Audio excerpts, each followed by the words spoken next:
ค่ะกราบสวัสดีอิฟซี่ทั้งช่องของสงกรานต์นะคะมื้อนี้จะมีแนวทางต่ำล่าวของเซียนผาสุกมาฝากค่ะในมื้อคืนนี้นะคะเซียนผาสุกกับบอบผิดหวังนะคะเลขสายวิ่งของเพิ่นให้1กับ6กับมา6ก็คือ06นะคะพี่น้อง06แต่จับคู่นะคะ จับคู่เพิ่นให้046พี่น้องตัดลินก็จะ06ตรงเต็มคือกันนะคะพี่น้องนี่ค่ะเพิ่นให้นะคะ046เพิ่นก็บอกอยู่ว่าเพิ่นจะเอาไว้ในนี่นะคะถ้าเป็น06หรือถ้าเป็น40หรือ04นะคะเพิ่นเอาไว้ใน046ตัดลินนะคะเลขกับว่าหลายหางค่ะเลข3ตัวแค่2หางนะคะลินก็จะเข้า06ตรงนะคะ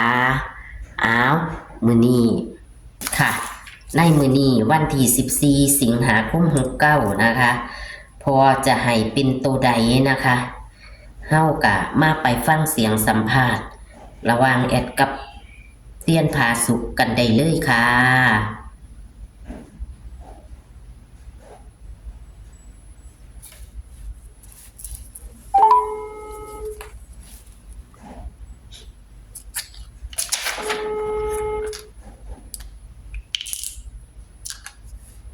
ครับสวัสดีครับอาจารย์ครับค่ะสวัสดีค่ะ ขอโทษขออภัยค่ะ เพราะว่ามันสีเลงเข่าโค้งสุดท้าย มันเลยได้ไปเอาโค้งสุดท้ายเขาเจ้ามา มันมือสุดสัปดาห์แล้วเนาะ ค่ะก็เลยเทิงมันทายคลิปไว้หลายบ่ได้แม่ค่ะมื้อวานคุ้มเอาออกว่าสั่นบ่ได้เหมือนสุคนซ้ำตำลาวของปูว่าปีก็บ่ได้แกถึงมือมันบ่ดีปานใด แม่นค่ะ คือของผมเนี่ยของผมกลางงานคือการตลาดแต่ว่ากันยังพ่อสื่อสารกันได้อยู่คันได้ทายไว้แล้วเฮาต้องเอาออกแม่ค่ะมันต้องเอาออกคันบ่เอาออกก็ทายบ่ได้อีกขอบคุณผมหน่อยฮะผมย่านแต่ลงคลิปบ่ทันเท่านั้นล่ะบ่ได้ทำไป ท่านบ่ท่านก็จักสิเฮ็ดจังใดค่ะเพราะในมื้อนี้เฮาก็ต้องลงคือเก่าแม่นนะครับมื้อที่ผ่านมางานก็นี่ผมก็ลุ้นแล้วเนาะแอดเนาะก็แต้มแม่เด้อเพราะว่าผมวิ่ง1กับ6ก็เขาแต่เล่นวิ่งนั่นล่ะเขาเลขวิ่งก็อยู่เลข3ตัวนี้ค่ะอยู่เลข3ตัวนี่ดีเสี่ยงก็ยังบอกอยู่นี่ดี มันกับมันอยู่ในโทนน่ะบ่จับตัวกันไปไว้หั่นมันก็คงจะนำล่ะมันอยู่ในนี่เขาเจ้าสิว่าตัดลิ้นอยู่บ่มันบ่หลายหางไงว่ายขึ้นแต้มลงแต้มเอาเด้อคันมาตัวใดตัวหนึงแน่นอนก็เว้าอยู่แน่นอนค่ะแล้วเซียนก็บอกว่า04ก็อยู่ในเลข3ตัว06ก็อยู่ในนี้จังซี่นะมันจับตัวกัน70ก็ไปออก06ซะเอาแต้มนึงค่ะตัว46นี่บัดลงเป็น36ซะก็ถือว่าเขาจะได้วิ่งแล้วน้อยเนาะค่ะบ่ตัดลิ้นกับเขาอยู่บ่แม่นนั่นดอกตัดลิ้นกับเขาอยู่ค่ะเฮาก็ต้องบ่มันต้องตัดลิ้นนำอยู่แล้วเนาะแม่นอยู่ดอกเอามือสุดสัปดาห์เฮานี่ล่ะได้คอยสิ่งศักดิ์สิทธิ์บันดาลให้เขาต่อเนื่องน้อยเนาะค่ะแอดเขียนวันที่ก็บ่ค่ะเขียนไว้แล้วค่ะเอาไปนอกจากนอกของวันที่14น้อยเนาะค่ะที่จริงผมลงกำได้ผมบ่รู้จักคำว่าเลขออกแต่ผมยังคิดว่ามื้อนี้เป็นวันที่13ผมตื่นมาผมว่าเอ้ามันคือจังน่านออกแท้ผมก็ไปเบิ่งมานี่มาเบิ่งในนี่แบบคือมีเลขออกวันที่13อันนี้ในโทรศัพท์นะผมก็เลยเบิ่งแต่ผมลืมข้าวผมลืมเบิ่งค่ะมาไล่เอาไม้พอได้ไล่แล้วก็จังได้ทักไปหาแอดนะครับค่ะแต่เสยอยู่ได้ว่าเลขที่ทั้งบ่ทันฮอดมือมันออกนะความหมายเบิ่นน่ะลงหน้าลงหลังหลายเท่าใดเด้อเอาวันเที่ยวนี้วิ่งคือเก่านั่นล่ะเด้อจำนวนเลขก็เท่าๆเก่าหั่นล่ะถ้าจะเหลือต่อคือเขาหั่นล่ะค่ะผมวิ่ง3กับ8แอด3กับ8จับคู่ก็สิเป็นเลขอ้ายเลขน้องกันนี่ล่ะมี73 73แล้วก็93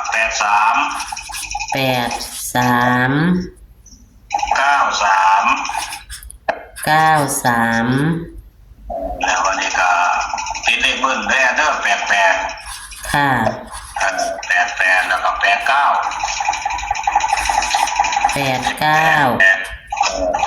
แล้วก็80 80เอาตกกันไปแน่นี่ละตกกันมันเนี่ยเสร็จหน่อยผมก็คืนอยู่ได้ว่าผมก็คืนอยู่ว่าหาลงแต่เป็น6ผมว่ามันสิเป็น62ของนึงยังไม่คนละแฮน ค่ะ แต่ได้จับเป็นอันตกกัน70ไว้อันนี้ก็เอาตกกันไว้แน่หาทั้งเถื่อมัน มาค่ะ แอปนี่เนาะมี03ตัวนึงแอป 03 ตันตรงงวดที่แล้วที่ผมบอกให้เป็น70นั่นล่ะมาไว้เป็นตัวกันในงวดนี้นะคือ70นี่แหละ ค่ะ หาทั้งเถื่อ0มันมาเก่าเป็น0เนาะว่าเนี่ยเอาเลข3ตัวแน่ ค่ะ 3ตัวเนี่ยเอา673ตัวนึง 673วันอีกตัวนึงก็183แม่ 183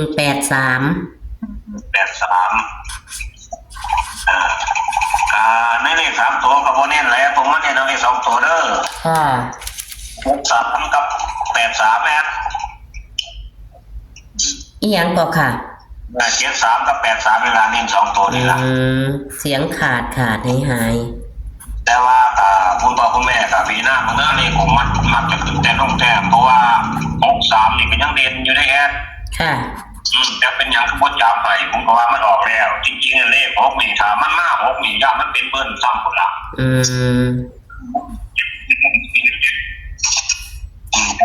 ผมนี่ยังอยู่ไหน ค่ะ ไปออกมาแล้วการออกมาทุกอันแล้วกันนี่ละตัวนี้กับ7383นี่ละ ค่ะ ทั้งหมดตัวนี้แหละลองด้วยมึงดู ค่ะ วิ่ง3กับ8เท่ากันเนาะค่ะ วิ่ง3กับ8บุญล่าง แล้วก็จับภู73 83 93 88 89 80 ครับ ตัวกัน03 70เน้นที่73อะไรกับ83เนาะค่ะ 73กับ83นี่แหละ ส่วนเลข3ตัวมี673 183เนาะค่ะ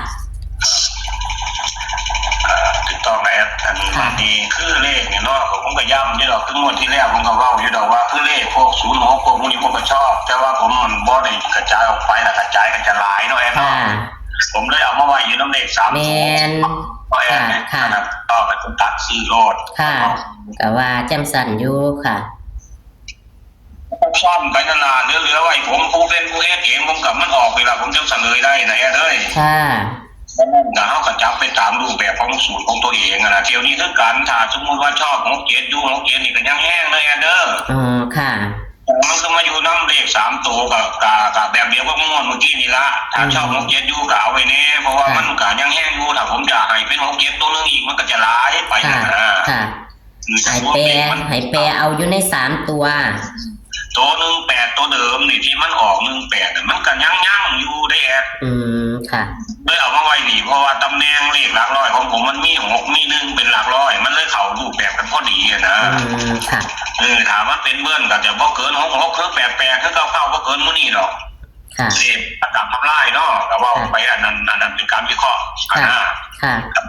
คุณแม่ก็พี่แพงเบิ่งแน่เลขผมก็บ่ยังนิ่งบ่ได้ละเปลี่ยนไปหน่อยๆแล้วเนาะแอนเนาะค่ะก็วันนี้ก็คาดว่าทางรุดก็คงจะเรียวิ่งก็คงจะยั่งนะตัวมาเสียบใส่นี่แหละ3กับ8นี่แหละคาดว่าจะเขาเนาะค่ะในหลายทั้งหมดทั้งมวลตรงนี้แน่เด้อค่ะน้องคุณพ่อคุณแม่ทุกคนก็ขอให้รับโชคดีละทีมทวนสุดสัปดาห์น้อยเนาะค่ะได้เงินไปกินไปท่านะโชคดีสุขทุกคนสวัสดีครับสวัสดีครับสวัสดีค่ะเอาตัวเลขแนวทางของเพิ่นก็ว่าตั้งเพิ่นบ่เข้าดอกพี่น้องมันบ่เข้าตรงนั่นล่ะค่ะมันบ่เข้าตรงเพิ่นก็เลยว่ามันบ่เข้าเนาะค่ะแต่ว่าทั้งหมดทั้งมวลเพิ่นก็ได้เว้าอยู่เนาะค่ะว่ามันจะอาจจะอยู่ในของเลข3ตัวเพราะว่าเพิ่นก็บ่สามารถจะจับให้ไว้เมื่อสุอันหันจับเมื่อสุอันมันก็สิหลายไปนะคะตัวเลขแนวทางของเพิ่นมันก็เลยต้องไปตัดลิ้นอยู่ใน3ตัวนะคะ3ตัวนี้ก็คือ046 041ตัดลิ้นมันจะได้04แล้วก็06แล้วก็46เนาะพี่น้องเนาะแต่มันเข้าที่06ค่ะพี่น้องถึงว่า มันจะบ่เข้าตรงแต่ว่ามันก็เข้าอยู่ในนี้อยู่ถ้าตัดเลนนะคะ046ค่ะเพราะว่าเลขวิ่งเพิ่นบ่หลุดค่ะเลขวิ่งเพิ่นให้6ให้1กับ6กับมา6ก็คือ06เนาะค่ะ06แล้วก็36พี่น้องไปได้ทั้งบนทั้งล่างเลยเลขวิ่งเพิ่นนี่เข้าทั้งบนทั้งล่างนะคะเพราะว่ามันออก3606เนาะ3606เป็นทางเฮ้านะคะมันก็เลยได้ทั้งบนทั้งล่างนะคะถ้าไปรูดนะคะวันที่14เด้อวันที่14แคปหน้าจอค่ะพี่น้อง738393888980ตัวกัน0370ตัวนิ้น7383นะคะตัวนินของเพิ่นจะบ่นินหลายยักเทียนะคะเลข3ตัวระวังค่ะตัดลินเอาก็คือ673183นะคะอ้าวโชคหมานค่ะพี่น้องหมานกับเซียนผาสุกในวันที่14สิงหาคม69วันศุกร์สุดสัปดาห์นะคะตะเกาบ่พลาดนะคะเอาขอให้โชคให้หมานเด้อค่ะฝากเป็นกำลังใจด้วยการกดไลค์กดแชร์อยากให้นำชากาแฟเพิ่นกระทักไปหาเพิ่นค่ะเพราะว่าเอาเบอร์โทรเพิ่นขึ้นให้ประจำนะคะคลิปนี้ก็ฝากไว้ซ้ำนี้ค่ะสวัสดีค่ะ